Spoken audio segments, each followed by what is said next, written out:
Hi friends, how are you? ಎಲ್ಲ super ಆಗಿದ್ದೀರಾ ಅಂತ ಅಂದ್ಕೊಳ್ತಾ ಇದ್ದೀನಿ. ನಾನು ನಿಮ್ಗೊಂದು ಪ್ರಶ್ನೆ ಕೇಳಿದ್ದೆ ಅಲ್ಲ, ಅದಕ್ಕೆ ಎಲ್ಲ ಕಮೆಂಟ್ ಬಾಕ್ಸಲ್ಲಿ ಕಮೆಂಟ್ ಮಾಡಿ ಅಂತ ಹೇಳಿದ್ದೆ. ಆದರೆ ಯಾರು ಸಹ ಕಮೆಂಟೇ ಮಾಡಿಲ್ಲ. ಆದರೆ ಎದುರಿಗೆ ಸಿಕ್ಕಿದಾಗ ಮಾತ್ರ ಏನು ಆನ್ಸರು ಅಂತ ಎಲ್ಲ ಕೇಳ್ತಾ ಇದ್ದಾರೆ. ಅದಕ್ಕೆ ಆನ್ಸರ್ ನಾನು ಹೇಳ್ತೀನಿ ನೋಡಿ. ಇವಾಗ ಆ ಬುದ್ಧಿವಂತ ಭಕ್ತ ಇದ್ನಲ್ಲ, ಅವನು ಬುದ್ಧಿವಂತಿಕೆಯಿಂದ ಒಂದೇ ಒಂದು ವರವನ್ನು ದೇವ್ರ ಹತ್ರ ಬೇಡ್ತಾನೆ. ಅದು ಆನ್ಸರ್ ಏನು ಗೊತ್ತಾ?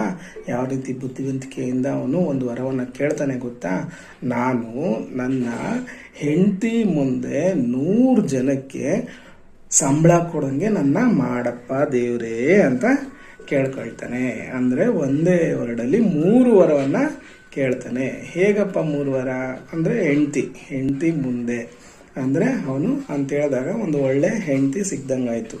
ಆಮೇಲೆ 100 ಜನಕ್ಕೆ ಸಂಬಳ ಕೊಡಬೇಕು ಇವನು ಅಂತ ಕೇಳ್ತಾನೆ. 100 ಜನಕ್ಕೆ ಸಂಬಳ ಕೊಡಬೇಕು ಅಂದರೆ ಇವನು ಒಂದು ಒಳ್ಳೆ